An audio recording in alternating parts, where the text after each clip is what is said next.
Hello, my friend, welcome back. And before we begin tonight's quiet journey into the frozen halls of medieval castles, I want to ask you something simple and special, something that makes this whole community feel alive. Could you tell me in the comments where in the world you're listening from right now? What country? What city? Maybe even what the weather feels like outside your window? Because I love imagining all of you scattered across the world like tiny lanterns glowing in the dark. And if you can, don't forget to leave a like, subscribe, and tap the little bell, because it helps this sleepy history corner grow, and it lets me keep bringing you these slow, warm stories made to carry you gently toward rest. And now, settle in, breathe slowly, and let's step quietly into our tale. Tonight, we travel back to a world where winter was not an inconvenience, but a force of nature, a real danger that could freeze a person's breath mid-air. And we explore a question that seems almost unbelievable from the comfort of our heated homes. No fireplaces? How castles stayed warm in deadly winters. And despite what movies tell us with their cozy firelit halls and rich carpets, the truth is that medieval castles were cold, colder than anything we experience today. Great stone refrigerators, where the walls held onto winter with an iron grip, and where even in summer the rooms felt like deep cellars.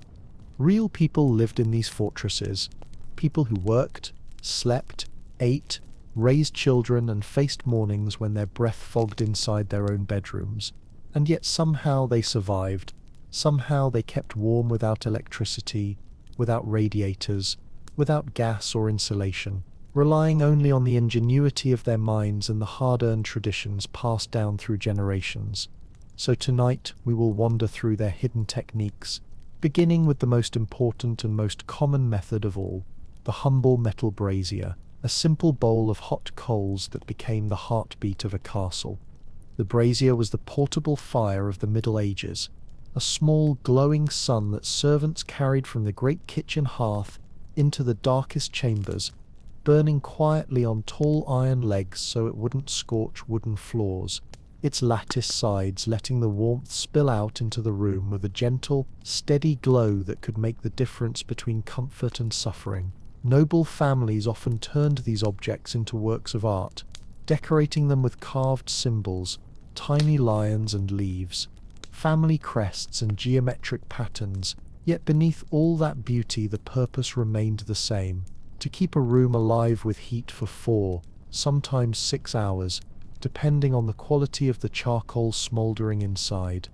To prepare that charcoal was itself a craft, a slow burning in sealed earthen pits, where the wood was starved of air, until it transformed into something light, black, and remarkably powerful, producing almost no smoke, something safe enough to warm a stone room without suffocating the people sleeping inside it.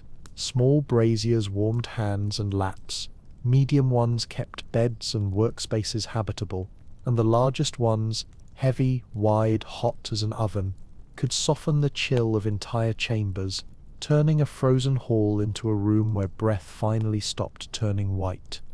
And yet even these ingenious little stoves were only the beginning. But even with braziers glowing quietly in the corners of drafty rooms, even with careful servants tending the fire inside them, stone walls swallowed heat faster than any flame could give it.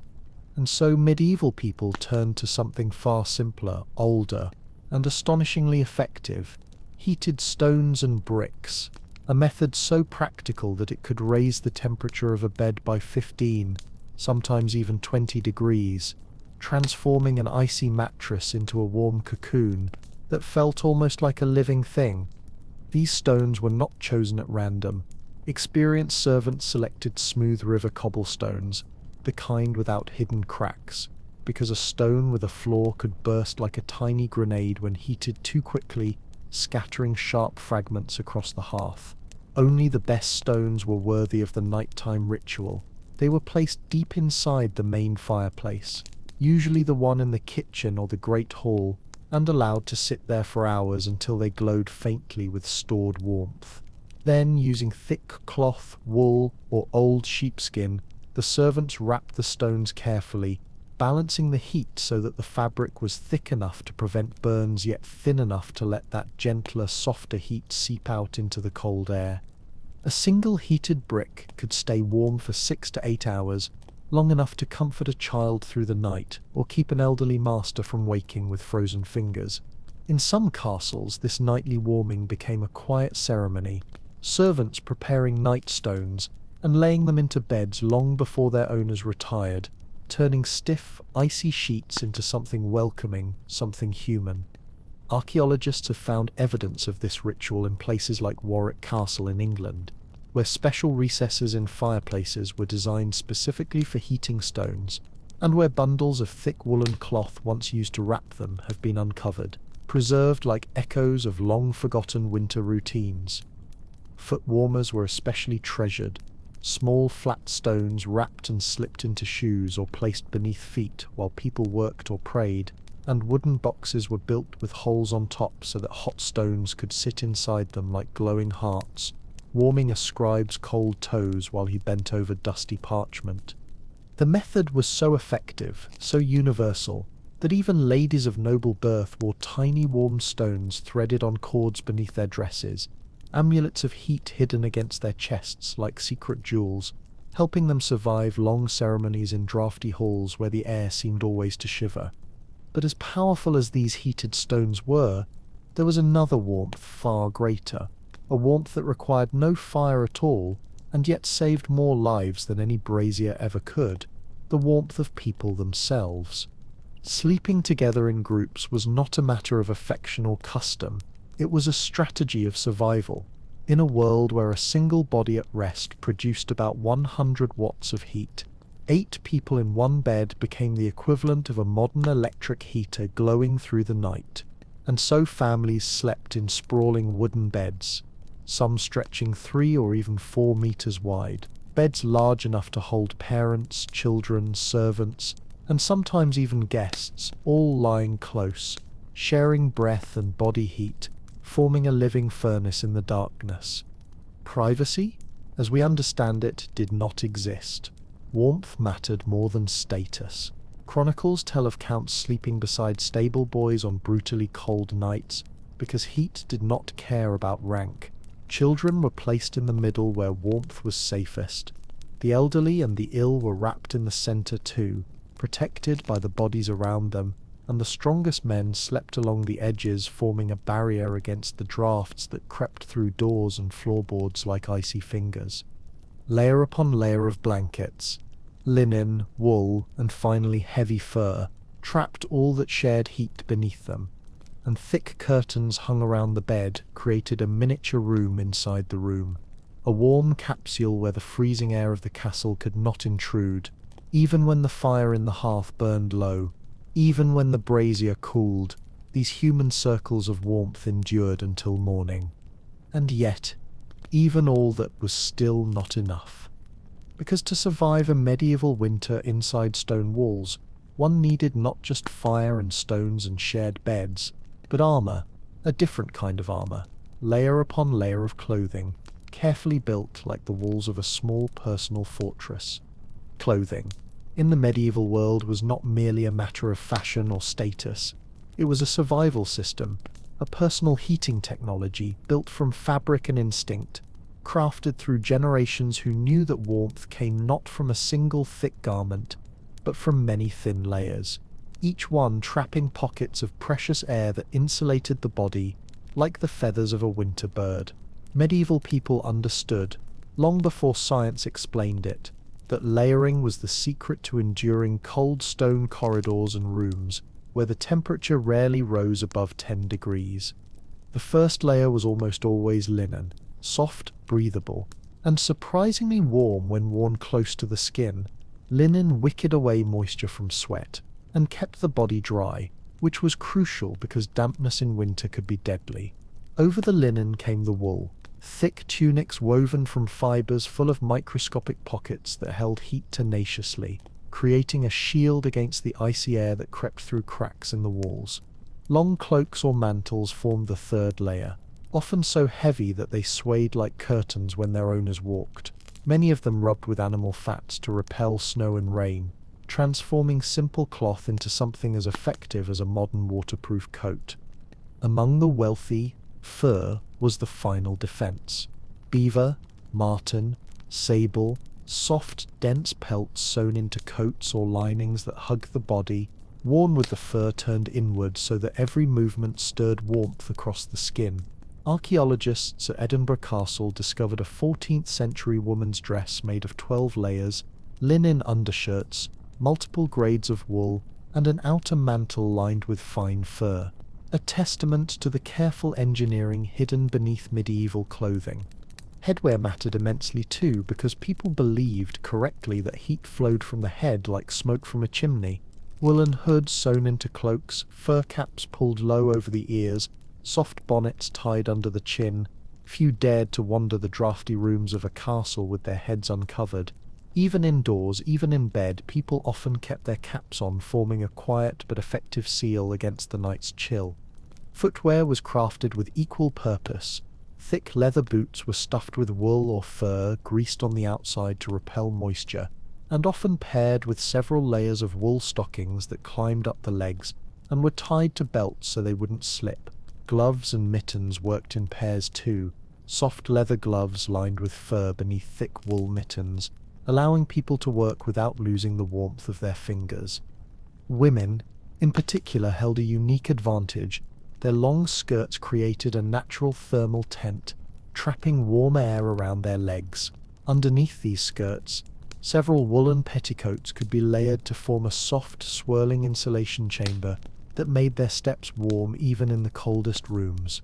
Every layer had a purpose, and together they formed a personal fortress against winter, a quiet, inward hearth that allowed people to move, work, and live inside stone fortresses that resisted heat with stubborn force.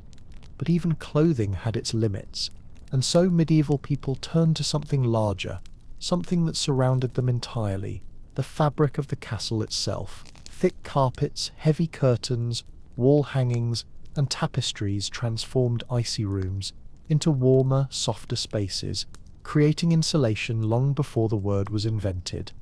This brings us to the next ingenious method. Fabrics, in a medieval castle, were far more than decoration. They were the castle's winter skin, a second layer of warmth draped over stone that otherwise drank in cold like a sponge. Without these layers, the walls remained inhospitable, radiating a chill that seeped into every bone, every breath, every corner of the room. But with them, with tapestries, carpets, draperies, and thick woolen hangings, the castle changed character, becoming softer, quieter, more human, almost like a great beast wrapped in blankets to survive the winter. Thermal imaging tests done by historians have shown that a properly hung tapestry can raise the temperature of a room by 8, sometimes even 10 degrees, a difference large enough to shift a space from painfully cold to barely comfortable. Medieval people knew this intuitively. They hung tapestries from floor to ceiling, creating a crucial insulating gap between the icy wall and the warm interior air. In places like Cluny Castle in France, tapestries 3 or 4 centimeters thick still survive. Dense woolen forests woven with flowers, saints, mythical creatures, each fiber once carrying the warmth of human hands that crafted it. Archaeologists at Caernarfon Castle found special iron hooks embedded directly into the stone, evidence that walls were designed to hold multiple layers. A coarse wool foundation closest to the wall, topped by rich tapestries that added both insulation and beauty. These fabric walls softened echoes, trapped warmth, and turned cold halls into something resembling living spaces instead of stone vaults. Windows, the eternal enemies of warmth, received even more elaborate treatment. Medieval glass was rare and expensive, so many windows were sealed with wooden shutters or stretched animal membranes, ox bladder or parchment, which filtered light while blocking wind.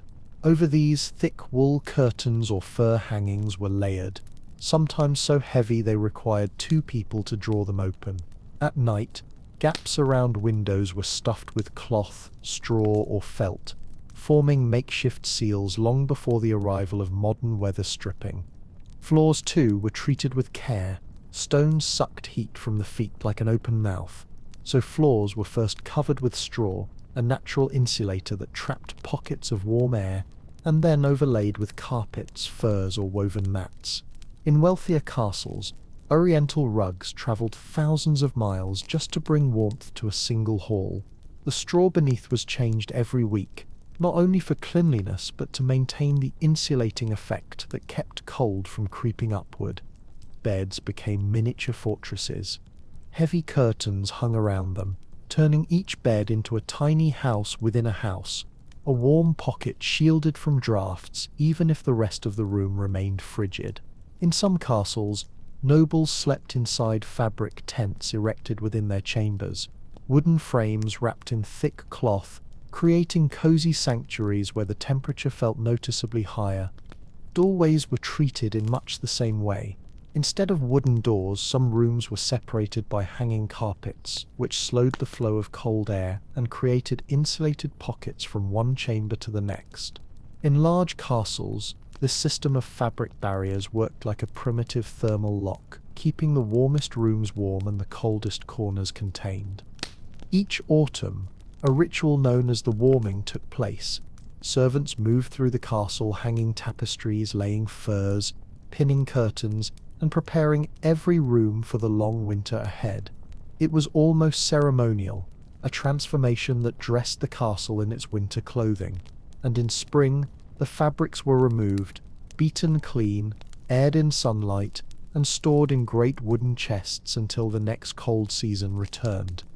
But even with all these layers, the cloaks, the curtains, the shared beds, the stones and braziers, there was yet another source of warmth that medieval people relied upon, one that modern life has largely forgotten: the warmth of animals themselves. Animals in the medieval world were not merely companions or sources of food. They were part of the castle's heating system, living radiators that provided warmth in ways no stone hearth or brazier ever could. In an age without insulation or central heating, the heat that rose from animals, steady, constant, unmistakably warm, became one of the most reliable defenses against the killing cold that seeped through every crack in a fortress. Dogs were especially treasured for this.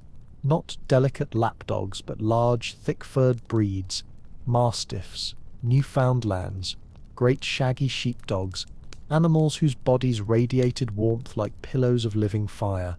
They were allowed in bedrooms, welcomed under blankets, even placed deliberately in bed with their masters during the coldest nights. Chronicles tell of noble women sleeping with great dogs curled against their legs, the dog's breath fogging in the darkness as they shared heat in a quiet, ancient partnership. There was even a belief, half practical and half mystical, that a dog sleeping beside you could ward off evil spirits and sickness, because its warmth represented life in the long winter darkness. Cats, too, played their part, slipping beneath blankets, curling against ribs, choosing the warmest spot in a room with the uncanny accuracy that only cats possess. But their role was more than comfort. People observed where cats chose to sit, using them as guides to detect drafts and cold leaks in the walls.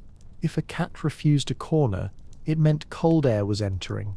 If it nested consistently near a particular spot, the owners knew where to add more insulation. A sleeping cat in this way was both a heater and a compass. Larger animals contributed even more dramatically. In many castles, goats, sheep, and even cows were housed on the lower floors or in chambers directly adjacent to living spaces. Their body heat rose through wooden floors or through vents built specifically to channel warm air upward.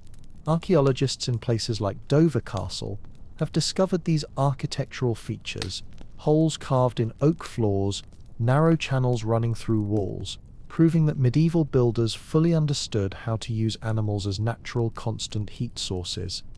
Even birds had their role. Chickens and geese were often kept indoors or in rooms next to living quarters, their feathers and bodies releasing warmth that softened the cold. Geese were particularly valued, not only for their heat but for their down, which was used to make the warmest blankets and pillows of the period. A single goose-down blanket could capture heat more effectively than almost anything else available, and these blankets became treasured family possessions, guarded and repaired for decades. Perhaps the most surprising detail comes from old chronicles, noting that in extreme winters, even mice and rats were tolerated in castle walls. Their colonies, though unwelcome in most seasons, produced a faint but measurable warmth. Chroniclers wrote that the walls warmed with their multitude, a strange but practical acknowledgement that in deadly cold, even the presence of pests could contribute to survival. Stables built beneath sleeping chambers amplified this effect on a larger scale. Horses give off extraordinary heat, and medieval builders knew this well. At places like Winchester Castle, remnants of ventilation channels show how warm air from the stables was intentionally guided upward into the rooms above, turning the stable into a sort of natural boiler that kept the upper floors survivable during brutal winters. In this way, animals became more than allies or property. They were woven into the architecture itself, shaping the flow of warmth through stone corridors and wooden floors. And yet, warmth in a medieval castle wasn't sustained by animals alone. It was carried by movement, the constant rhythm of medieval life, the physical activity that kept blood hot and alive. And so we step quietly into the next secret of staying warm. Movement in the medieval world was more than labor. It was a survival mechanism, a natural furnace built into every body, a way to keep warmth flowing when the air around you felt like a cold hand pressing against your skin. People of the Middle Ages understood, instinctively and deeply, that stillness was dangerous in winter, that idleness invited the cold to settle into the bones, and so their days were shaped by constant activity, small and large movements that kept blood warm and life steady. From the moment they woke, before the morning light had fully seeped through the shutters, castle inhabitants began their day with what we might call morning exercises, though to them it was simply necessary motion. Servants stretched their arms, bent their backs, walked briskly through halls carrying buckets or firewood, while nobles rotated their shoulders, stood, paced, or shook off the stiffness of the night. Chroniclers describe lords and ladies performing small routines, bending, stepping, swinging their arms, because they believed, and rightly so, that movement stirred the inner fire. Physical labor was woven into every hour. Servants walked the length of the castle countless times a day, carrying water from wells, hauling bundles of wood, scrubbing floors, tending fires, delivering food from the kitchens to distant chambers. Women moved endlessly, washing in cold water, weaving, grinding grain, spinning wool, sweeping, baking, work that kept hands and arms and backs in constant motion. The hearth fires needed tending, coals needed shifting, braziers needed refilling, all of it requiring someone to step forward, lift, push, bend, and continue. Even the quiet work of scribes and monks was punctuated by movement. Rules in monasteries required those working by candlelight to stand up every hour, stretch their arms fully, roll their shoulders, and walk a few paces to keep the blood flowing. Some monastic exercise routines still survive, simple sequences for wrists, fingers, necks, and backs designed not for fitness but for warmth, a slow ritual against the creeping cold of stone cloisters. In the evenings, movement turned into celebration. Dancing, communal, rhythmic, joyful, served both as entertainment and a communal heater. In great halls, men and women spun in slow circles, stepped to the beat of drums, clapped their hands, and stamped their feet on straw-covered floors. Medieval dances like the choral, the saltarello, and the estampi were energetic enough to warm even those watching from the sidelines. After an hour of dancing, cheeks glowed, breath thickened the air, and the hall felt warmer for everyone, even those who did not move at all. Knights and squires continued their training through winter. Sword drills, wrestling, horseback practice, archery, because physical conditioning mattered as much in cold months as in warm ones. Training with heavy armor or longbows forced blood to rush through their limbs, warming them far more effectively than any brazier could, turning exercise into both necessity and survival. But movement was not limited to the castle's interior. People worked outside in the cold as well, chopping wood, clearing snow from roofs, tending livestock, gathering water or ice, checking walls and battlements, and going on hunts or patrols. These outdoor tasks kept bodies firmly awake, their muscles burning gently beneath layers of wool and leather. Even children played their part in this rhythmic warmth. They chased one another through corridors, rolled on the floor, tossed simple toys, jumped, wrestled, laughed, and played winter games that few modern children know. Their play was not only joy, it was their protection, building resilience and keeping them from growing sick in the cold. Even religious life embraced movement. During long prayers in cold chapels, monks rose and bowed at regular intervals, walked in slow circles, and sang in rhythmic chants that stirred their lungs and limbs. Processions, vigils, and ceremonial marches served as moving rituals of warmth. Through every hour of every day, movement kept medieval people alive. It was a quiet, constant source of heat when fires dwindled, when braziers dimmed, when night pressed in from every corner of the stone walls. But warmth also came from within, not just from motion but from food, hot and steady, filling the body like a small internal flame. And that brings us to the next part of our journey. Food in the medieval winter was not just nourishment or routine, it was warmth itself, a kind of fire that lived inside the body, a steady flame fed by soups, stews, and hot drinks that pushed back the cold from within. People of the Middle Ages understood this instinctively.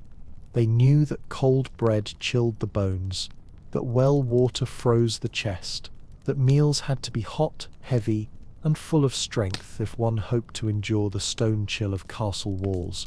And so winter diets were built not around flavor or elegance, but around survival.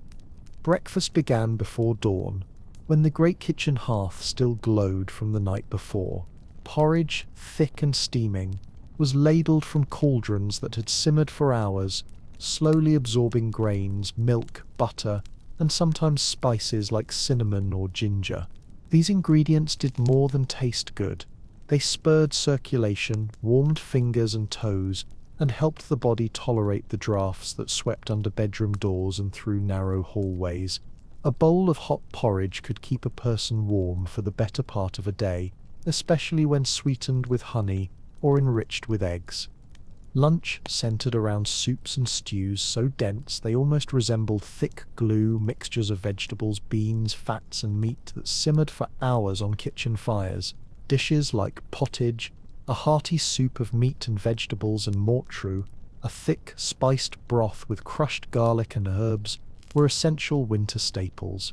The fattier the dish, the warmer the body stayed because fat burned slowly inside the stomach, releasing energy that radiated outward into the limbs. Medieval cooks knew this well. They added lard, butter, marrow, or beans to everything, transforming food into fuel for warmth. Dinner followed the same logic. Even bread, if it was cold, was held briefly over coals so it could be eaten warm. Hot pies were cherished. Enclosed pockets of meat or vegetables sealed inside dough that acted like a natural thermos, keeping heat trapped for hours. A small pie could warm a child's hands or an elderly person's fingers long before it filled their stomach. These pies were often packed for long journeys or hunts, doubling as portable hand warmers. Hot drinks were indispensable. Herbal infusions brewed from chamomile, mint, rose hips, or sage soothed cold throats and stimulated circulation. Warm milk with honey became a bedtime ritual, calming and cozy, easing people into rest.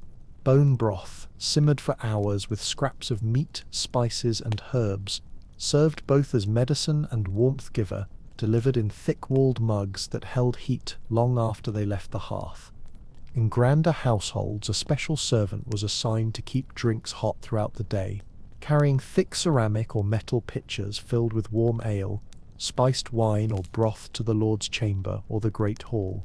Medieval pitchers, with their heavy walls and rounded shapes, were early versions of insulated flasks, capable of keeping liquids hot long enough to bring comfort to those far from the fire. Spices, then rare and precious, played a remarkable role in this winter diet. Ginger and cinnamon brightened mornings, warming the stomach quickly. Black pepper and cloves accompanied midday meals, stimulating heat and aiding the digestion of rich foods. At night, nutmeg and cardamom were added to drinks to calm the body and create a glow of warmth before bed. These spices were so valued in winter that chroniclers sometimes described them as being worth their weight in gold. Garlic and onions, humble and abundant, were celebrated winter foods as well. People believed they kept away colds and strengthened the chest, and they appeared in nearly every stew and broth served in the cold months. Even a child's supper reflected this wisdom. A small bowl of warm ale, diluted and safe, was given instead of cold water, providing both calories and heat in tiny, careful portions. Food in a medieval castle, therefore, was not just about survival. It was the castle's inner fire. Every bowl, every sip, every bite was a small blaze inside the body, a counterweight to the icy grip of stone. But in the end, all of these methods, the clothing, the animals, the motion, the food, relied on one great central power, a force that dominated medieval life and shaped the castle's very architecture, the central hearth, the beating heart of warmth itself. And that is where our story now leads. At the centre of every medieval castle, deeper than the cold stone, more enduring than banners, feasts, or battles, there burned a single source of life, the great hearth, a vast and steady fire that shaped the rhythm of every winter day and held the power to turn an icy hall into a place where people could breathe without shivering. It was more than a fireplace. It was the castle's heart, its spirit, its warmth, and without it, life in those walls would have been impossible. The central hearth dominated the great hall, often built so large that a grown man could walk into its shadow. It stretched 3 or 4 meters wide, sometimes 2 meters tall, deep enough to hold enormous logs as long as a person's height. When flames roared inside this cavern of stone, the fire rose to human height, casting long orange reflections across the tapestries, making armor glow, and sending warmth rolling outward in slow, comforting waves. Its construction was a feat of medieval engineering. The base was laid with heavy, heat-resistant stones, while the walls were made of specially fired bricks that could withstand years of intense heat. Above it rose a chimney designed not simply to carry smoke away, but to force the warmth to linger. Medieval builders crafted flues and channels so that smoke rose slowly, heating the surrounding stone as it climbed toward the sky. In some castles, the chimney system split into multiple tunnels, sending warm air through walls and up into rooms far above, like primitive central heating.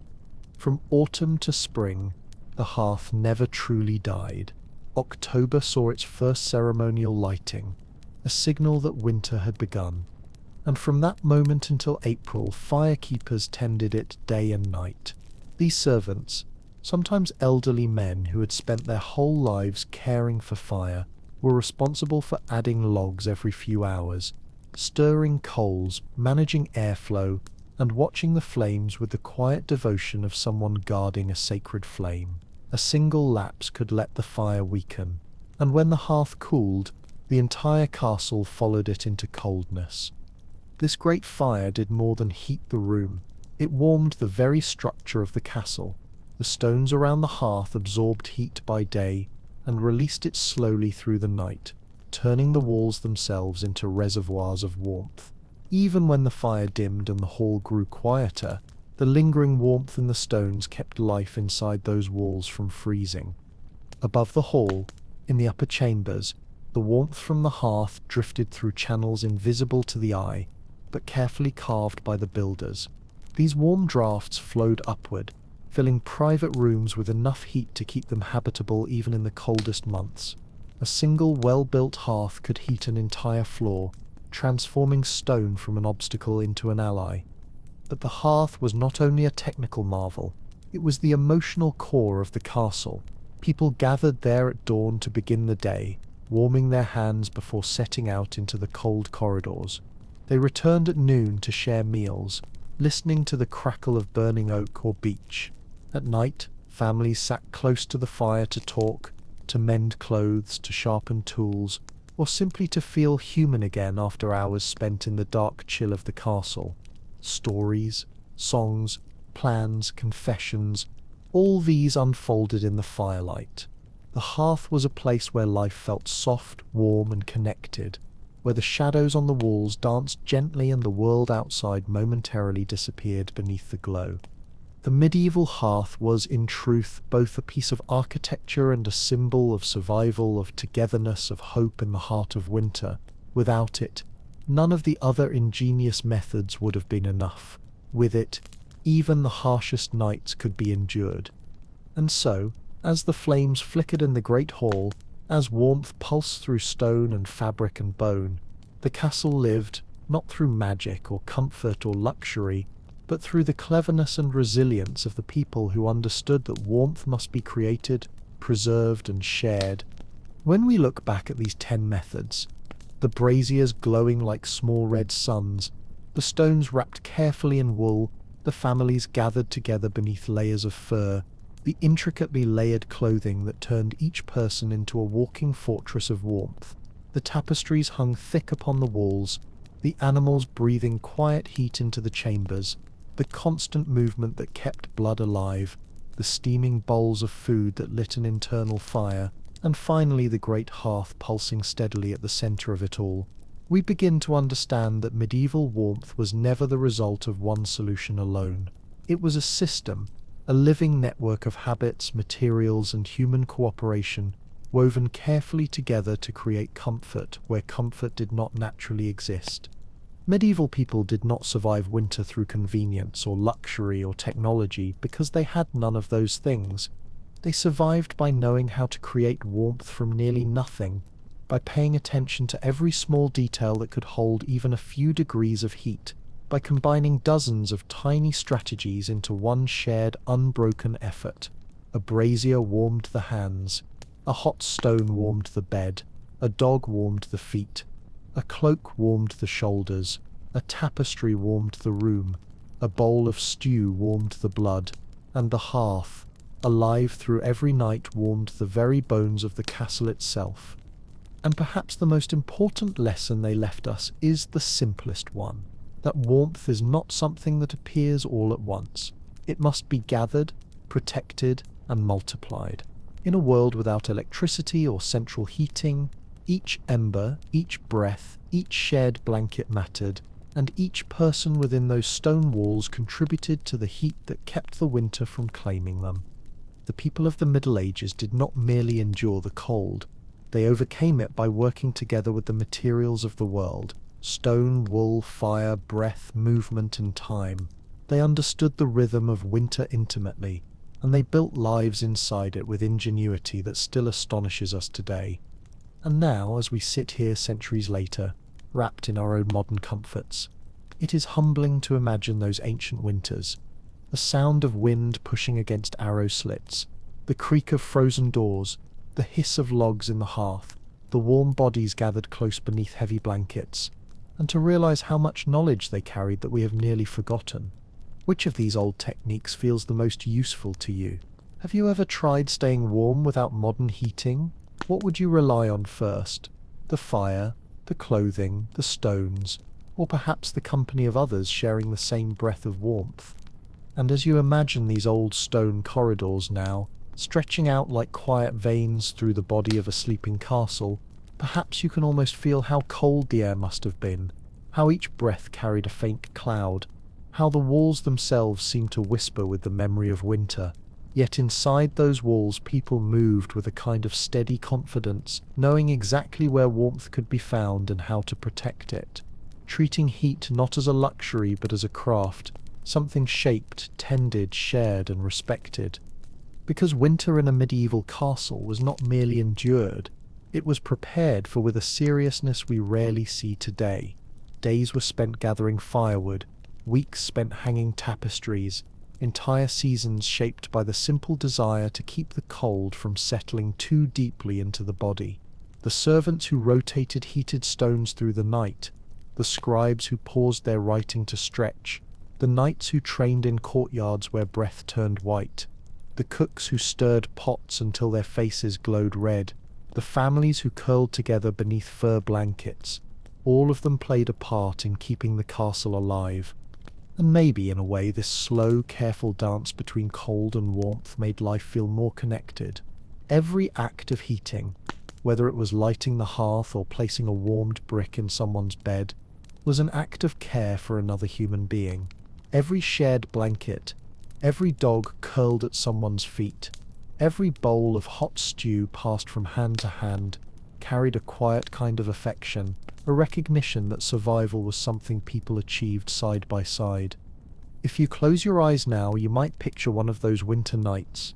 The great hall dimmed, the tapestries stirring slightly in a wandering draught, the last embers of the hearth glowing softly like sleepy eyes, the muffled sound of someone passing with a brazier, the distant murmur of voices beneath thick blankets, the rhythmic breathing of animals in the lower chambers, the castle resting, cold in its stones, warm in its heart. And slowly, gently, you begin to understand that the story of how castles stayed warm in deadly winters is really the story of how people stayed warm together, each offering a little piece of heat to the whole, until the cold outside became something manageable, something held at bay by layers of wool, fire, food, movement, and human closeness. And as the hours of a medieval winter night stretched onward, long, silent, and colder than anything most of us will ever feel, the castle itself became a kind of living organism, breathing warmth where it could, holding on to heat the way a person holds on to hope. The stones kept the memory of fire tucked inside them. The tapestries rustled softly when a draught slipped through. Coals glowed under layers of ash, waiting for the firekeepers to coax them awake at dawn.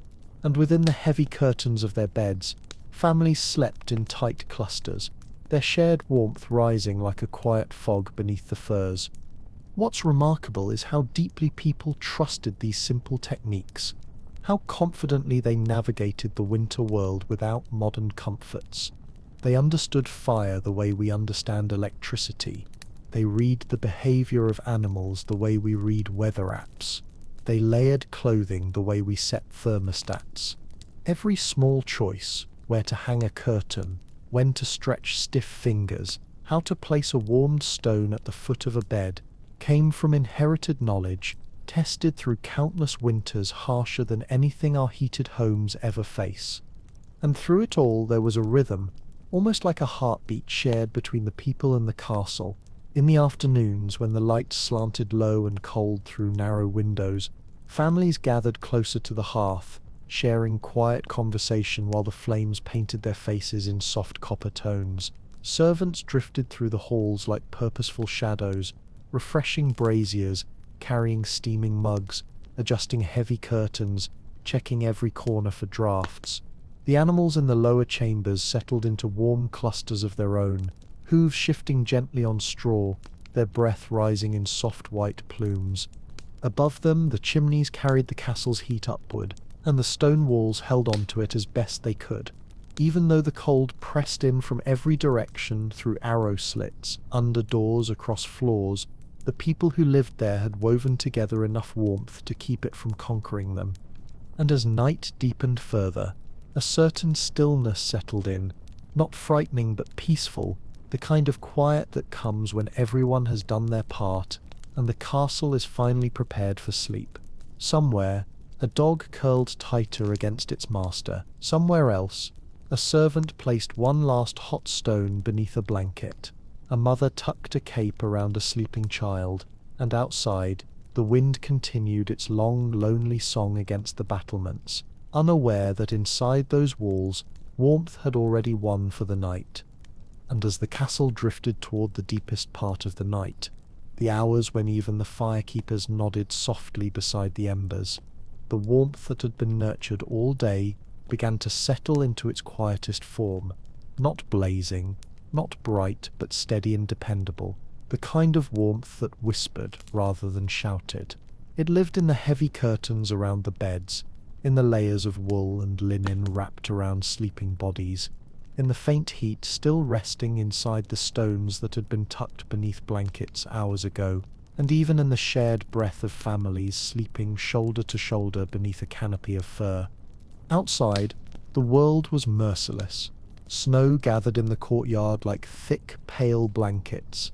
Ice crept across the edges of the well. Wind lodged itself in the cracks of the tower stairs, howling softly as it curled through spirals of frozen stone. But inside, protected by the countless little decisions that had been made throughout the day, the closing of a shutter, the tightening of a cloak, the stirring of a stew, the hanging of a tapestry, the people of the castle slept with a confidence that surprised even themselves. They had no thermostats to adjust, no modern heaters to rely on. Their security came only from the old knowledge that warmth once gathered could last if treated gently. Sometimes in the darkness, a low sound drifted through the corridors, the distant thumping of a horse shifting in its stall, the soft jingle of a dog's collar, the muted cough of someone 2 rooms away trying not to wake the household. These small signs of life were part of the warmth too, because in a medieval winter, survival was not an individual act. It was communal. Every creature, every object, every routine participated in the shared task of keeping the cold at the threshold. And perhaps this is why the great hearth held such symbolic power. It wasn't merely a source of heat, but a guardian of the home, the sign that life would continue through the long winter. Even when the flames had died down to gentle coals, the glow it left behind was enough to reassure the sleepers that dawn would come, that fire would rise again, that the castle would awaken the next day to repeat the ancient choreography of survival.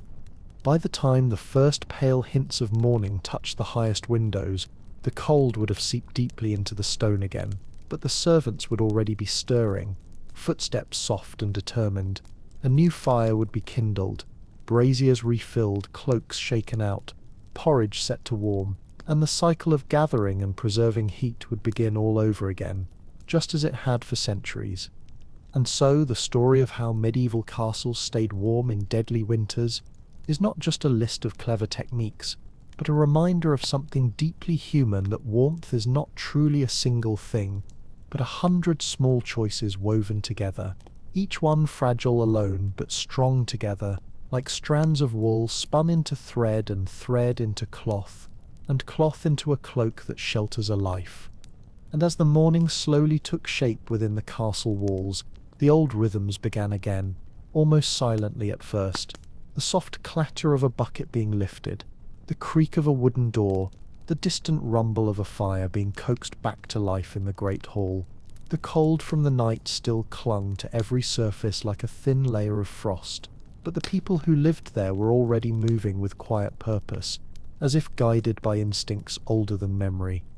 A servant would pass through the hall carrying bundles of kindling, her breath swirling before her in pale grey curls. Another would approach the hearth, kneeling beside the coals that had dimmed to a sleepy red glow, gently stirring them until the ashes shifted, and sparks leaped upward like tiny hopes returning to life. Soon the first flames would take hold, fragile at first, then stronger, and the hall would begin its slow transformation from a stone cavern back into a place where warmth could live again. Someone else would travel toward the kitchens, where a cauldron simmered quietly through the night, still warm from the previous day. They would stir it slowly, releasing a rising wave of steam that curled into the air like a soft exhale. The smell of grain, milk, honey, and spices would drift upward, spreading a kind of inner warmth even before anyone touched a spoonful of the morning porridge. Upstairs, families untangled themselves from blankets layered so heavily that they felt like snowdrifts of wool and fur. They moved slowly, blinking through the dim light, pulling on layers of clothing one by one. Linen first, then wool, then cloaks, still carrying the faint warmth of yesterday.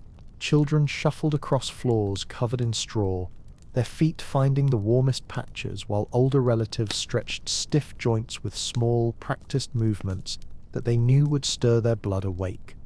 Dogs stretched too, sometimes rising from the foot of the bed with a sleepy shake that sent warmth through the air.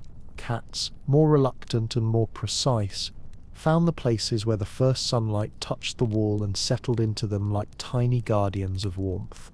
Even the livestock below stirred, adding to the morning heat as their movements sent gentle waves of warmth upward through wooden floors and hidden vents. And slowly, without rush or noise, The castle grew warmer again, never truly comfortable by modern standards, but warm enough that breath no longer burned cold on the air, warm enough that hands could work without stiffening, warm enough that life could continue its winter rhythm. What we often forget is that medieval people did not see these tasks as burdens. They were simply life. Warming the castle was not a chore but a ritual, an ordinary part of existence woven into each day like drawing water or baking bread. And in some ways this made winter less frightening, because it was not fought with sudden grand gestures but with steady, familiar acts repeated across generations. And beneath all this, the fire being tended, the clothing layered, the movement begun, the hot food stirred, the animals waking, ran a kind of quiet understanding that warmth was precious, fragile, and communal. It belonged to everyone, and everyone had a role in maintaining it. And as the day unfolded, the castle once again became a place of motion and murmurs. Footsteps echoing across the stone floors softened by straw, conversations drifting like warm threads through the chilly corridors, and every corner of the great structure waking slowly from its night of quiet preservation. The cold outside remained unchanged, harsh, biting, unyielding, but inside the people had already begun reweaving the delicate fabric of warmth that kept them alive.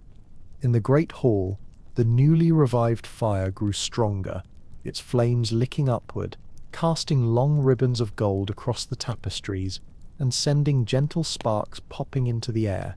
Those who passed by paused for a moment, turning their hands toward the heat, feeling the familiar comfort of warmth returning to stiff fingers.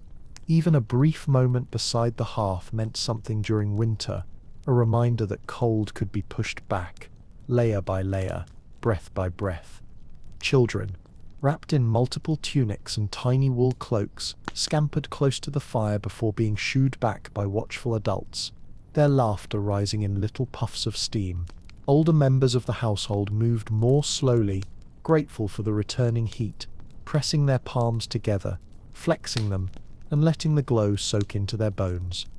Up in the private chambers, someone would open the heavy bed curtains just enough to let in a bit of morning light, careful not to release too much of the precious warmth trapped inside the sleeping space.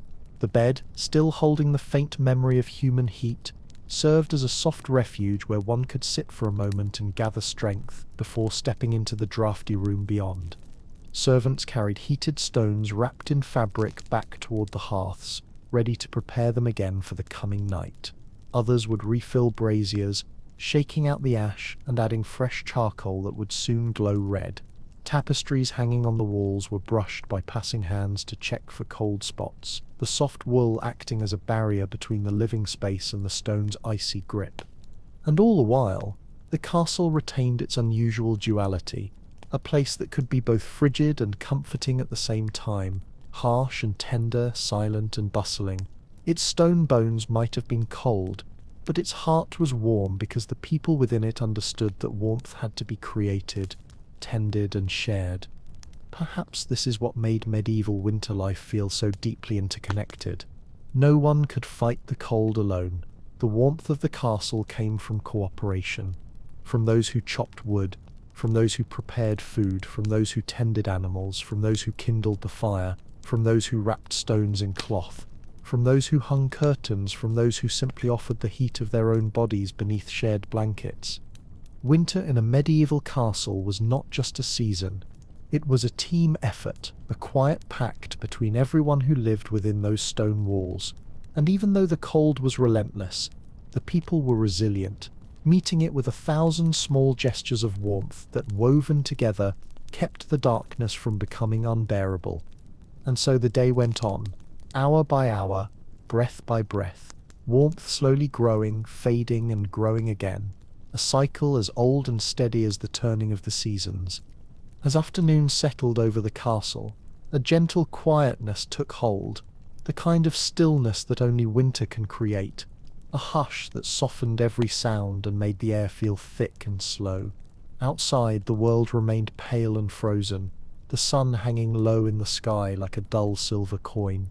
Inside, though, warmth continued its slow, steady climb, built patiently by dozens of small rituals unfolding across the day. In the great hall, the fire had grown into a confident blaze, illuminating the room with a warm, flickering glow that reached the high wooden beams overhead. Sparks drifted upward like tiny golden insects before dissolving into the smoke. The heat radiating from the hearth made the air closest to the flames shimmer faintly, bending the light the way heat does on a summer road, a strange contrast to the cold that still clung stubbornly to the farthest corners of the room. People gravitated to the hearth naturally, their bodies responding to warmth as instinctively as plants lean toward the sun. Some sat on stools pulled close to the fire, rubbing their hands and stretching their fingers with slow, grateful motions. Others lingered nearby only briefly, soaking up just enough heat to keep working comfortably. Even the animals sensed the hearth's pull, dogs settling in a loose circle near the edge of the warmth, cats selecting precise patches of heated stone to curl upon. Meanwhile, in the kitchen, the second heart of the castle, the day's meal simmered in great iron pots, releasing fragrant steam that curled toward the ceiling. The cooks moved quickly between fire and table, their cheeks flushed from heat, their sleeves dusted with flour and spice. Each dish they prepared carried more than flavor. It carried warmth that would spread through the bodies of everyone who ate it, adding a layer of comfort against the evening cold. Elsewhere, servants checked the draft stoppers near the windows, adjusting woolen hangings and refitting shutters to ensure no new gusts of cold air had found their way inside. A few paused to warm their hands against the walls near the chimney flues, feeling the faint heat traveling upward through stone that otherwise remained stubbornly cold. Children played quiet games near the safer edges of the hall, rolling wooden toys across the floor, chasing one another between thick curtains, giggling in voices softened by the winter air. Their movement alone added to the warmth of the space, their small footsteps stirring life where the cold might have settled more easily. And always, above everything, the castle breathed. Heat rose in slow, spiraling currents. Fabrics trapped pockets of warm air. Footsteps created gentle drafts. Every creature, human or animal, contributed their own small measure of warmth, and together those pieces became something strong enough to push back the winter for another day. As the light outside faded, the castle began preparing once more for the long stretch of night ahead. Braziers were rechecked, stones were heated, blankets were fluffed and layered, doors were latched with careful precision to keep the warmth from escaping, and the firekeepers watched the hearth like guardians, ensuring that its glow never dimmed too far, that its breath remained alive through the darkest hours. It was a cycle so ancient, so rhythmic, that the people living it hardly thought of it as work anymore. It was life, a steady, quiet cooperation between stone and flame, cloth and breath, cold and warmth, night and day, and it had worked for centuries, guiding countless winters safely to their end. As evening deepened once more, and the last traces of daylight slipped quietly behind the castle walls, the entire fortress entered a familiar and comforting transformation, one that happened every night in winter like a carefully practiced dance. The cold outside grew sharper, settling over the land with the quiet authority of a season that had ruled for centuries. But inside, warmth gathered once again as though summoned by the simple presence of people preparing for night.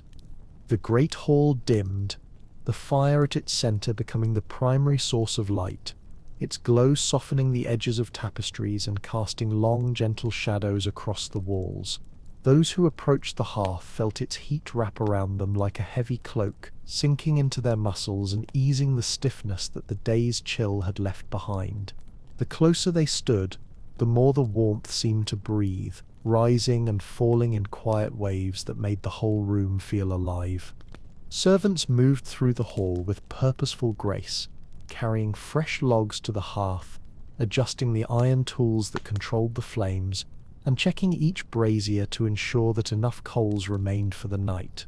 Some knelt beside the fire to place stones deep within its heart, letting them absorb heat that would later be wrapped in wool and carried to beds waiting in dark, draughty chambers. The stones, now glowing faintly, looked almost like captured pieces of the sun. In the kitchens, the last of the evening meal simmered gently, filling the air with warm scents that drifted like small comforts through hallways of stone. The cooks set aside bowls of leftover stew or broth for anyone who might need a bit of warmth before sleep, knowing well that even a few sips of hot liquid could steady the body against the cold hours ahead.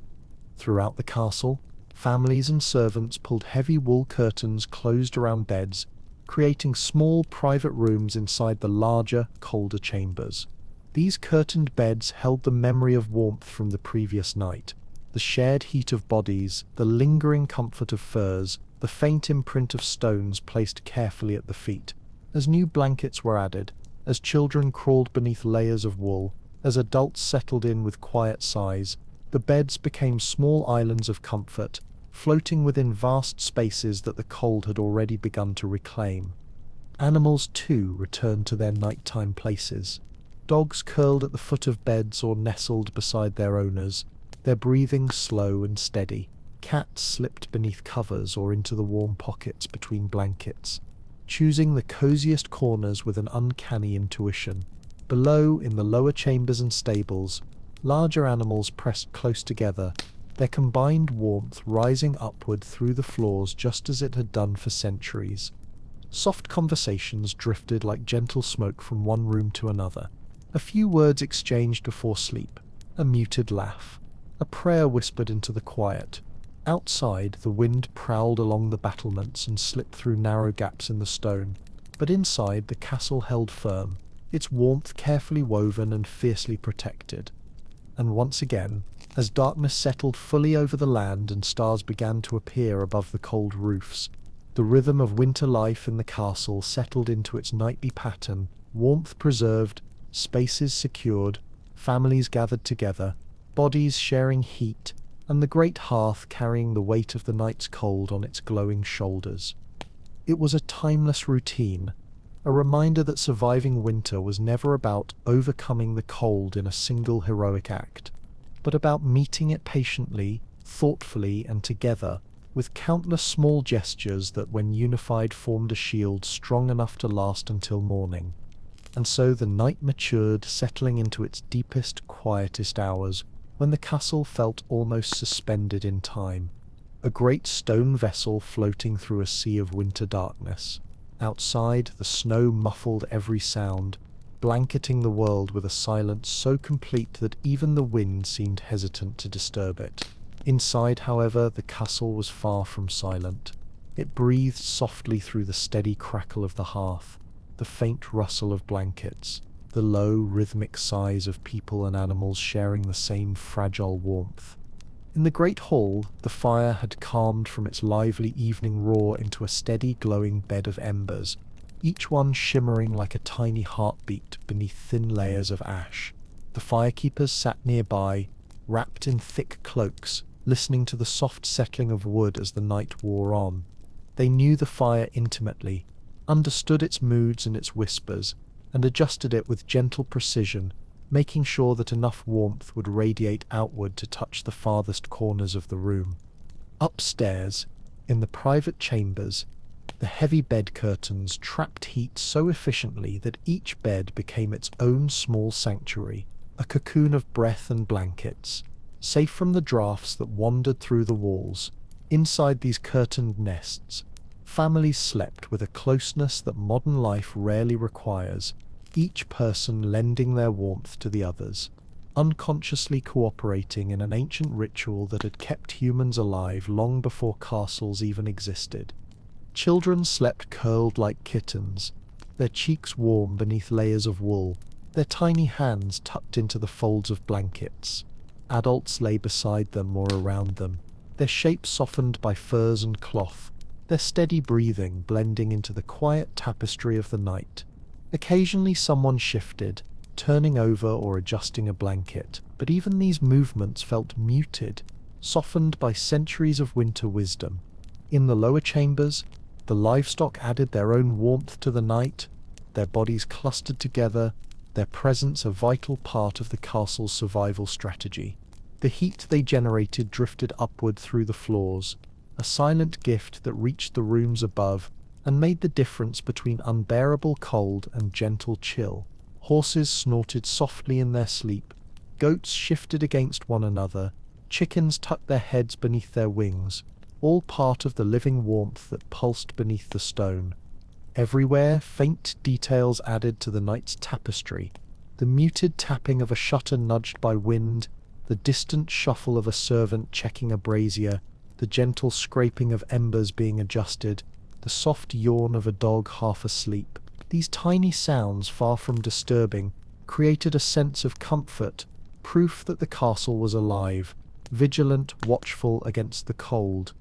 And in these moments, when the world outside was completely frozen, when trees stood rigid beneath frost and rivers slept under thick ice, the castle's interior glowed with a warmth made not of luxury but of cooperation, ingenuity, and patience.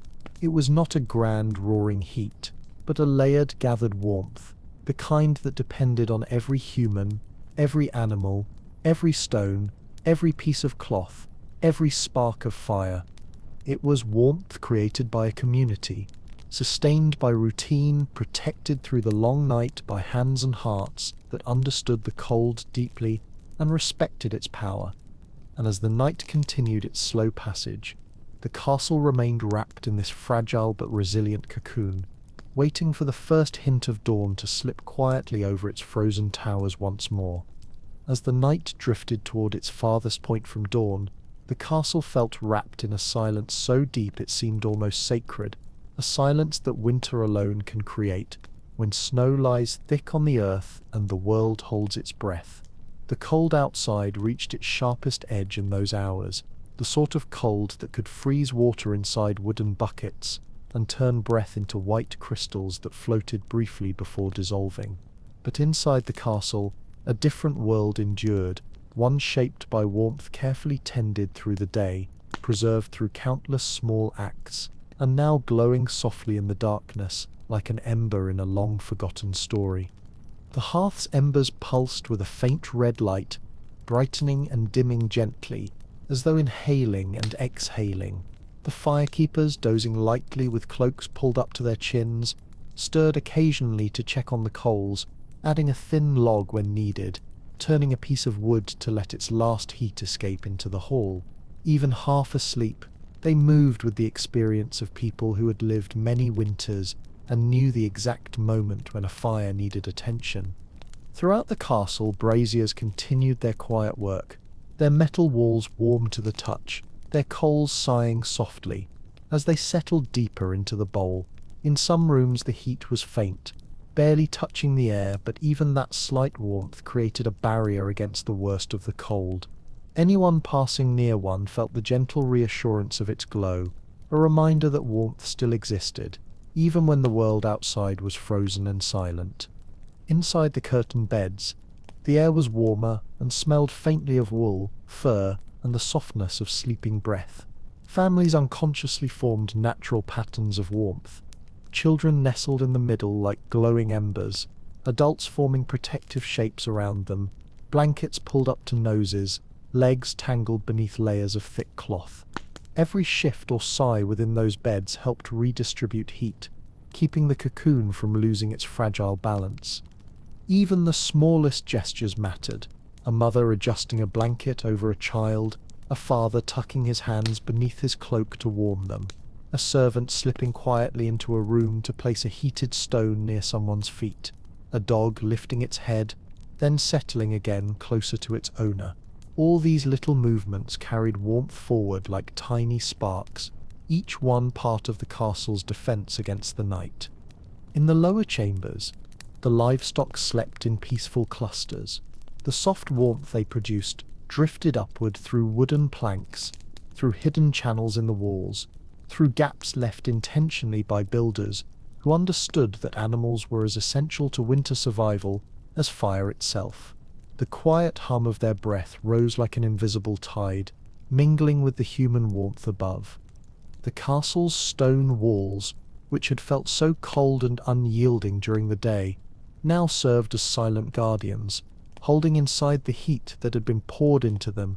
The great chimneys still carried the faint memory of fire upward, distributing what little warmth remained into rooms that would otherwise have succumbed entirely to the icy dark. And in those deepest hours, when even the wind outside seemed to grow tired of its own voice, the castle felt suspended between worlds, cold enough to be humbled by winter, yet warm enough to withstand it. There was no fear in that balance, only acceptance and understanding. Medieval people did not expect comfort, but they knew how to create enough warmth to survive, enough shelter to sleep, enough light to make it to morning. And when morning finally drew closer, slowly and quietly, it found the castle not defeated by the night but resting, waiting, alive, gently holding the heat its people had woven together through all the little acts of the previous day. And as the long winter night finally began to loosen its grip, the first hints of dawn approached quietly, almost shyly, like a pale glow creeping along the edge of the sky. The castle's highest towers sensed it first, a faint easing of darkness, a softening of the silence, a gentle shift in the air that signaled the return of light after so many hours of deep cold. Down below, where families and servants slept behind heavy curtains and thick walls, the change was not yet visible, but it could be felt in some small, instinctive way, like a promise carried in the stillness. Inside the great hall, the embers in the hearth trembled slightly, as if aware that morning was on its way. The firekeepers stirred, rubbing chilled hands together beneath their cloaks, blinking away the thin veil of sleep. They moved toward the hearth with slow, practiced motions, adding a few new logs to the glowing core and listening to the soft crackle that followed, a sound that meant warmth was rising again, ready to push against the cold settling in the corners. The warmth from the renewed fire spread outward in meandering waves, touching the stone floor, warming the legs of stools, creeping up the old carved pillars, and lighting the tapestry edges with a soft golden shimmer. It was a warmth that came not from sudden blazing flames, but from the quiet resilience of a fire tended through the night, a warmth that greeted the dawn like an old friend. In the private chambers, the sleeping families began to shift beneath their blankets. A child murmured softly in their sleep, nuzzling closer to the warm side of a parent. Someone gently pulled another layer of wool up toward their shoulder. Somewhere a dog stretched, tail thumping faintly against the wooden floor before settling back into its warm spot. Cats moved with more grace, slipping silently from the beds to find a patch of early light filtering through shutters. Servants awoke with a kind of steady purpose. They rose quietly, careful not to disturb those still sleeping, and moved through the corridors with arms wrapped around themselves for warmth. Soon they would retrieve heated stones again, prepare the first warm drink of the day, relight braziers, and check on the livestock below. Their footsteps were soft but determined, part of the endless cycle that made winter livable. Down in the stables and lower chambers, the animals sensed morning too. Horses shifted their weight, shaking frost from their manes. Goats and sheep stretched their legs and pressed their noses toward the scent of fresh straw. The warmth rising from their bodies continued its slow upward drift as though offering morning blessings to the rooms above. By the time the first real rays of daylight crept across the snow outside, touching the castle walls with a faint blush of colour, the interior of the fortress was stirring with life. Fires were being rekindled, stew pots reheated, curtains parted just enough to peek at the dim morning sky. Bodies began gathering warmth not only from the hearth but from movement, conversation, and the quiet rituals of a day beginning anew. And so the castle, which only hours earlier had been dark, still, and wrapped tightly in the grip of winter night, now breathed steadily again, warmed by a blend of fire, food, fabric, animals, and human presence, all working together with the same ancient harmony they had practiced for generations. It was this harmony that carried medieval people through the cold, not one great solution but many small ones, intertwined and balanced, guarded and repeated, each one holding a piece of the warmth needed to survive the season.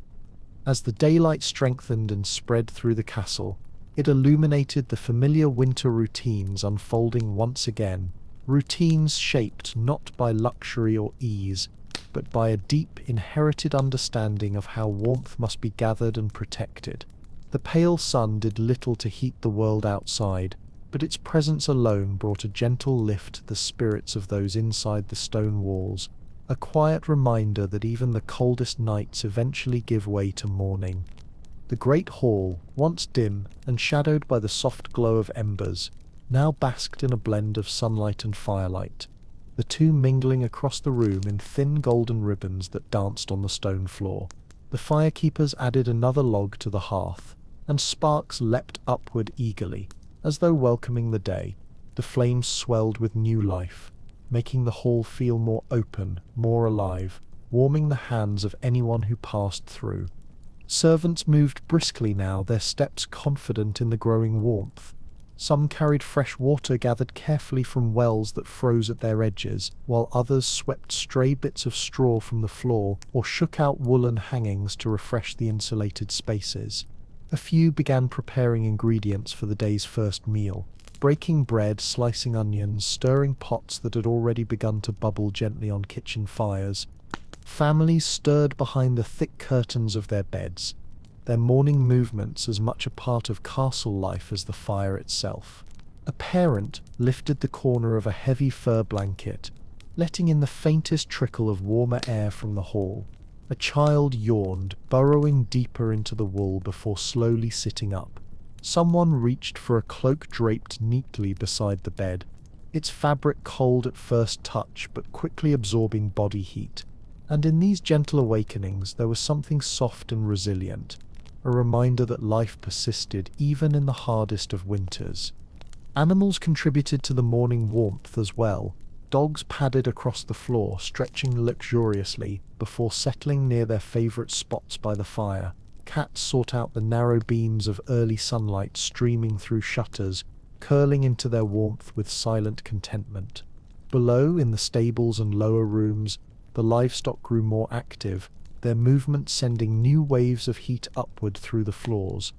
The castle itself seemed to awaken fully with every passing moment, becoming once again the complex, breathing ecosystem that had carried its inhabitants through countless winters.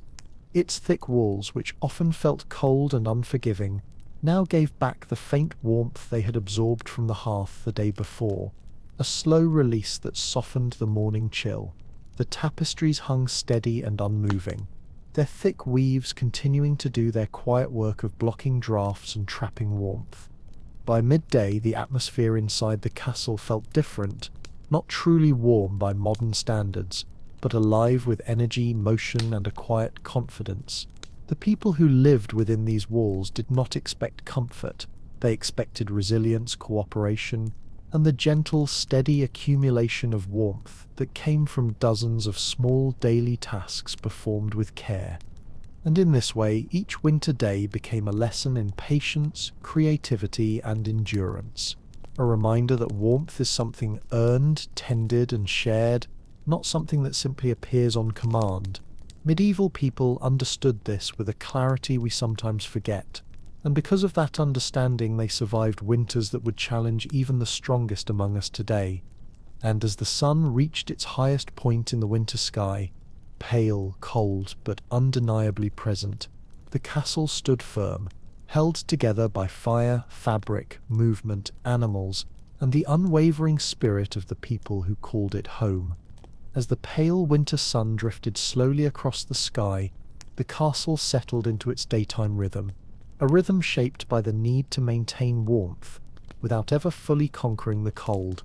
The light that entered through narrow windows brought brightness but little heat, yet even this gentle illumination lifted the spirits of those within the walls, reminding them that the world beyond the stone fortress still moved forward, even in the grip of winter. In the great hall, the fire continued its steady work, humming softly as logs hissed and crackled, releasing the deep, resinous scent of burning wood. The flames climbed in slow, graceful motions, their warm flicker mirrored on the polished metal of armor hanging nearby. People passed by the hearth throughout the day, pausing briefly to warm their hands or cheeks, letting that soft wash of heat carry into their fingers before returning to their tasks. Those tasks formed the heartbeat of the winter day, Servants carried bundles of fresh straw to spread across floors in rooms where the cold pressed up through the stone. Others adjusted curtains that had loosened overnight, tightening their ties and smoothing the heavy fabric so that no drafts could sneak through their folds. A few climbed narrow staircases to check the upper rooms, ensuring that tapestries remained tightly hung and that no shutters had shifted in the night wind. In the kitchens, the slow, constant labor of warmth continued with a calm focus. Pots of broth simmered patiently, steam curling in gentle ribbons into the air. Bread baked in stone ovens, its crust crackling softly as it rose. A pot of mulled wine sat near the fire, warmed with spices that filled the room with a scent so comforting it felt like a blanket of its own. The cooks worked in quiet harmony, their movements practiced, their cheeks glowing from the heat of the flames. Elsewhere in the castle, life unfolded in quieter tones. A scribe worked near a brazier, pausing every so often to warm his ink-stained fingers over the coals.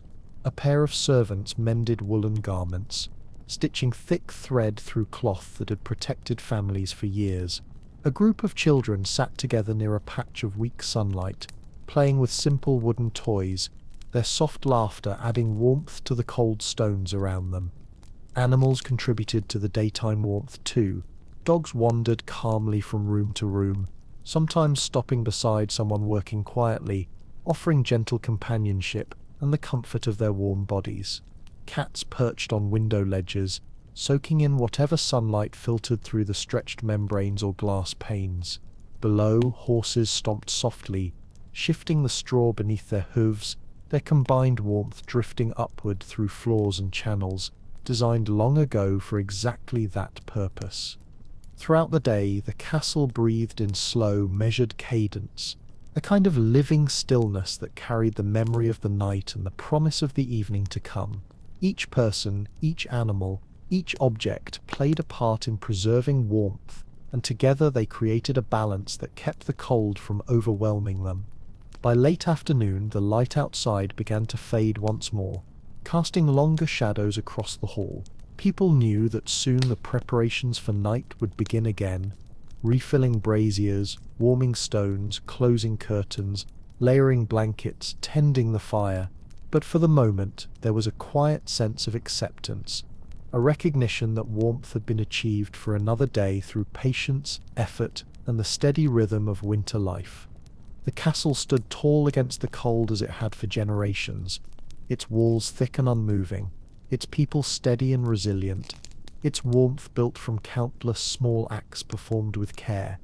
And as the winter sun slipped lower, painting the stone with a soft, fading glow, the castle readied itself once more for the long night ahead, confident that together they could hold the cold at bay again. As the afternoon shadows stretched longer across the castle floors, turning the pale daylight into muted stripes of grey and gold, a familiar quiet anticipation settled over the fortress. This was the hour when people instinctively began preparing for the return of the cold, because in a medieval winter, warmth was not a guarantee. It was a task, a responsibility, something rebuilt each day with patience and understanding. The great hall, once bright with midday activity, softened into a quieter rhythm.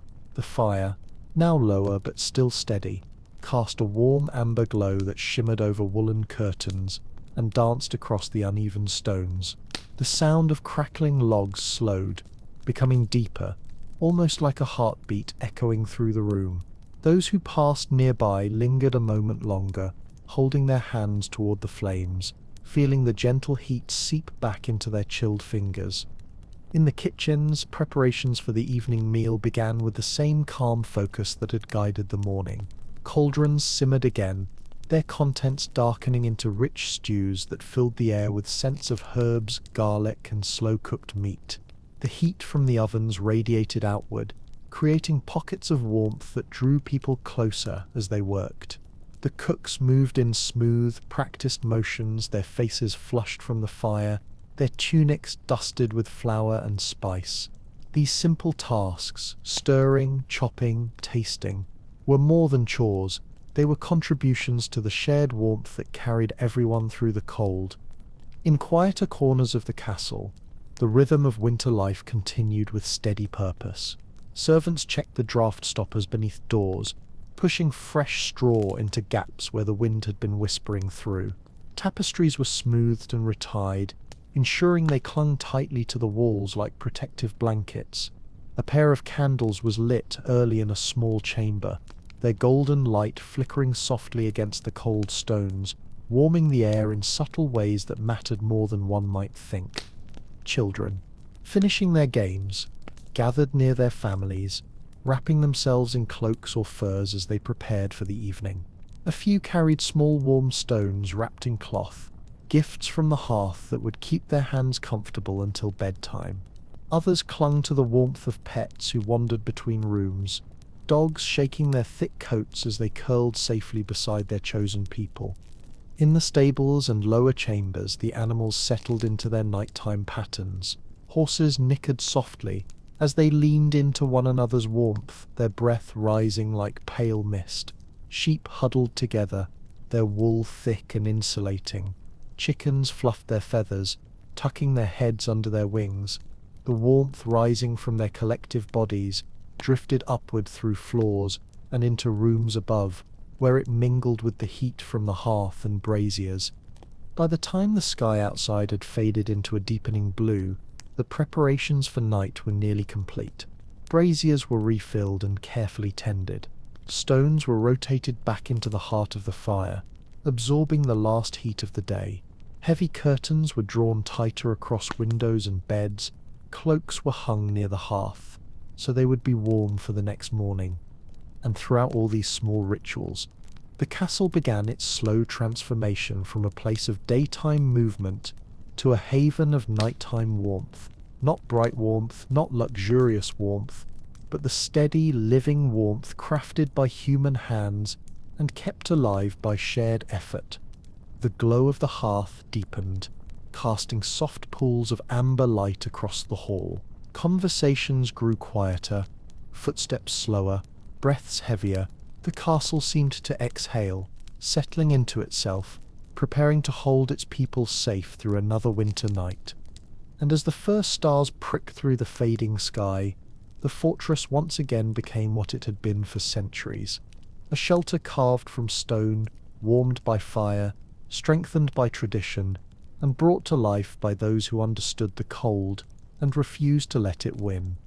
As evening once again folded itself gently over the castle, the world outside slipped into a deeper cold, the kind that made the air feel sharp and metallic, as if every breath carried a hint of winter's teeth.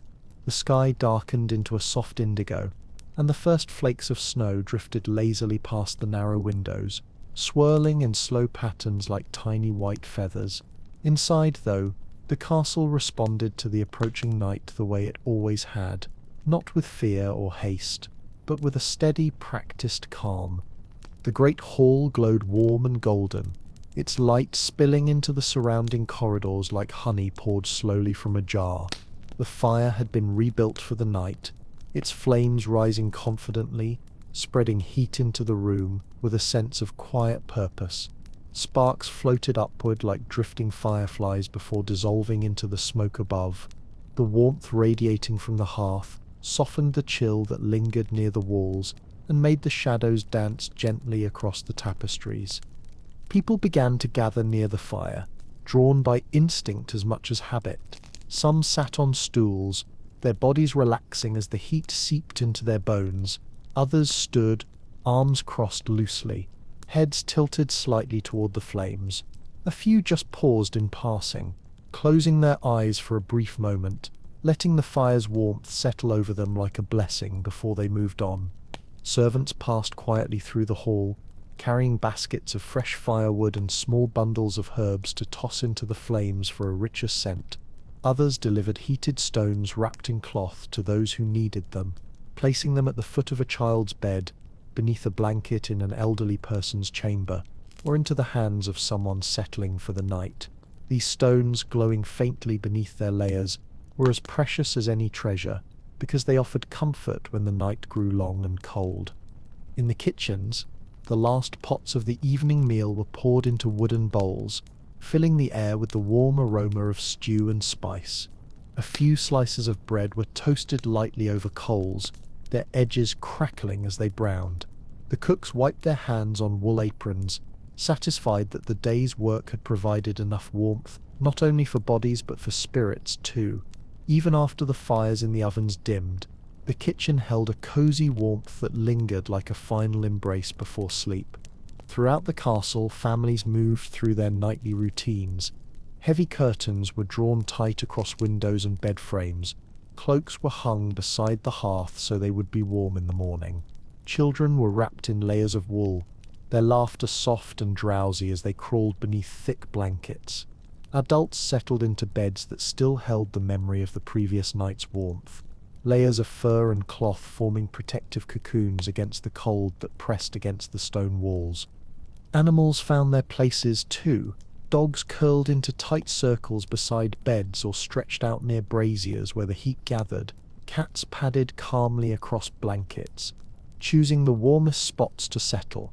Below, goats and sheep huddled in quiet clusters, their breath rising in soft clouds, their warmth drifting upward through the floors. The castle's stone walls, though cold to the touch, had absorbed the day's warmth as they did every winter day, holding it close and releasing it slowly as the night grew deeper, and as those warm pockets mingled with the heat from the hearth and the shared breath of hundreds of living beings, the castle once again became a sanctuary, a fragile but determined barrier against the cold waiting just beyond its walls. And so, as the night settled fully, spreading its dark quiet across the land, the castle breathed in slow, gentle harmony, prepared once again to carry its people through the long hours ahead. The cold outside was vast, deep, and unrelenting, but inside, the warmth that had been built carefully, lovingly, and tirelessly throughout the day held strong. It was the warmth of community, of habit, of knowledge, of fire, of wool, of breath, a warmth that no winter, no matter how severe, could truly extinguish. As night deepened once more, the castle settled into that familiar stillness that winter brings, a stillness so complete it felt almost like a great, timeless pause between heartbeats. Outside, snow continued falling with quiet determination, blanketing the courtyard in a soft, pale glow that reflected the faint starlight overhead. The wind curled around the battlements, whispering through arrow slits and brushing gently against the stone as though testing the fortress for any sign of weakness. Inside, however, the warmth that so many hands had worked to preserve held firm. The great hall glimmered softly in the firelight, its walls flickering with shadows that swayed as the flames shifted and breathed. The hearth had been rebuilt into a proud, strong blaze, the kind that crackled with confidence, feeding the castle with enough heat to push back the cold that tried to invade from every direction. The firekeepers moved quietly around it, nudging logs into place, adjusting airflow, and ensuring that the flames remained steady through the long hours ahead. Throughout the castle's many chambers, families and servants retreated to their beds, cocooned in layers of warmth that had been carefully prepared during the day. Heavy curtains sealed the sleeping spaces from drafts, creating small worlds where breath rose in soft puffs and blankets held the lingering heat of human bodies. Children drifted quickly into sleep, their cheeks flushed, their small hands tucked beneath blankets lined with fur. Adults followed, settling into positions that allowed shared warmth to flow from one person to the next, filling the bed with a quiet, steady heat that grew stronger with every breath. In rooms where the cold still pressed insistently against the doors, braziers glowed like patient little guardians, their metal sides warm to the touch, their coals sighing gently as they settled deeper into their bowls. The light they cast was subtle, almost shy, but it was enough to soften the darkness and ease the night's chill, offering comfort to anyone who awoke and needed reassurance that warmth was still near. In the lower chambers and stables, animals slept peacefully, their slow breathing creating waves of warmth that drifted upward through the wooden floors. Horses flicked their tails or shifted quietly in the straw. Sheep pressed together in soft, almost shapeless masses of wool.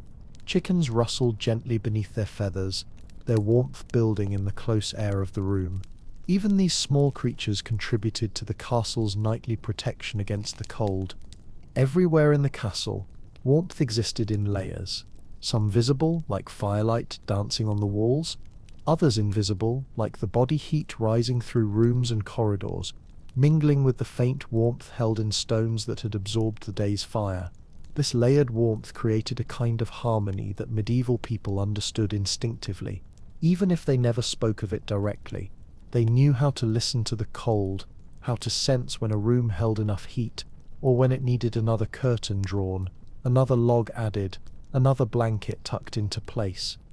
As the castle rested under the quiet weight of the night, it seemed almost to pulse gently with life, every ember glowing, every breath rising, every heartbeat echoing faintly behind a curtain or beneath a blanket.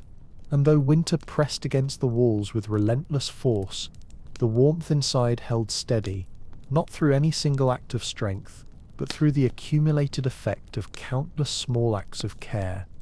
These nightly rituals, repeated for centuries, were what allowed people to endure winters that might have otherwise broken them.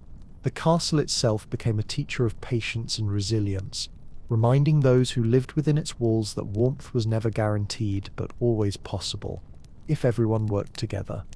And so the night continued its slow, quiet drift across the sky, the castle breathing evenly in the darkness, holding on to every precious degree of warmth until morning returned once more.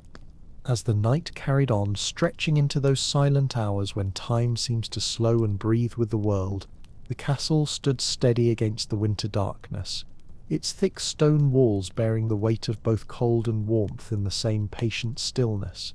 Outside, the snow had thickened, falling in soft, steady curtains that blanketed every rooftop, every battlement, every inch of the frozen earth. The world was hushed, softened, and wrapped in a pale glow that made everything look almost dreamlike beneath the muted sky. Inside, though, the air was warmer than one might expect, warmer than the stone walls would ever reveal.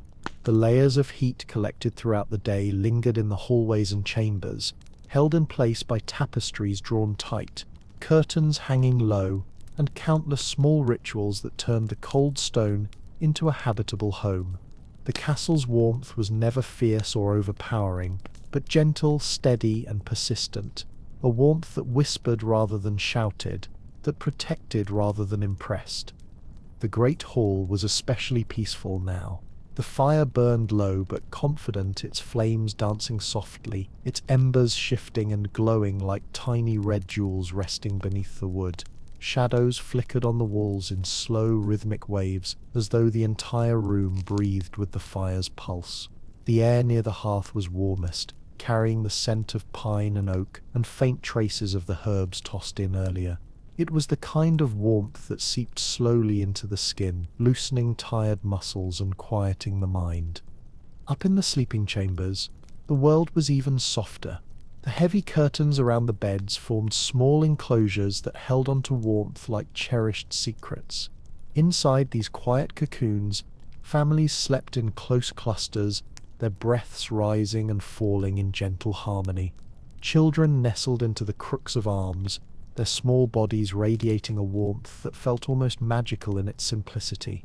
Older members of the family lay wrapped in layers of wool and fur, their breaths slow and even, comforted by the nearness of loved ones and the knowledge that the cold was held at bay. Outside each curtain, the castle remained still. Braziers glowing faintly in distant hallways offered just enough light to guide someone who might rise in the night. Their warm metal sides gave off gentle heat that flowed outward in slow spiraling currents.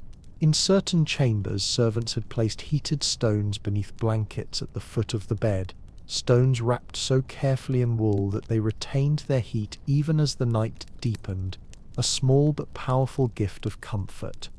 Below, in the stables and lower quarters, the animals slept with the same quiet discipline, their bodies creating a reservoir of warmth that climbed through the floors like a steady, invisible tide. Horses shifted occasionally in their sleep, their hooves making soft thuds against the straw. Sheep huddled closely together, their thick wool trapping heat that radiated outward. Even the chickens added their small measure of warmth, their heads nestled gently beneath their wings as they dozed. All these sources of warmth, the fire, the braziers, the stones, the animals, the blankets, the shared breath of people, combined to transform the castle into something more than stone and mortar. It became a sanctuary, a place where life continued gently even in the harshest season, a place where the cold could press against the walls but never fully claim the hearts within. As the deepest hours of the night passed, there was a sense of peaceful endurance throughout the castle. The winter had not been defeated, because winter was never the enemy. Instead, it had been met with understanding and resilience, with knowledge passed through generations, with countless small acts of care that made survival not only possible but harmonious. And still, the night went on, slow, patient, and quiet, carrying the castle and all who rested within it toward the promise of another dawn. And so the night lingered, drifting into that gentle, fragile stretch of hours just before dawn, a time when the world feels both silent and deeply alive, as though every stone, every ember, every breath is part of one long shared exhale. In these moments, the castle felt like a great sleeping creature, resting beneath the weight of its winter blankets, yet filled with the quiet warmth of the lives sheltered within. The snow outside had settled into a deep, muffled stillness. The courtyard lay smooth and untouched, its surface glistening faintly under the pale glow of the night sky. The trees beyond the walls stood motionless, their branches heavy with ice, each one catching the faintest shimmer of starlight. Even the wind seemed to hesitate, curling softly around the towers as though unsure whether to disturb the peace that had settled so deeply into the stone. Inside, the castle breathed in slow, steady rhythms, the soft crackle of embers, the quiet shuffle of blankets, the distant creak of wooden beams adjusting to the cold. The warmth created throughout the day lingered like a memory carried through the air, thin in places but steady nevertheless, held together by the combined efforts of fire, fabric, bodies, and time.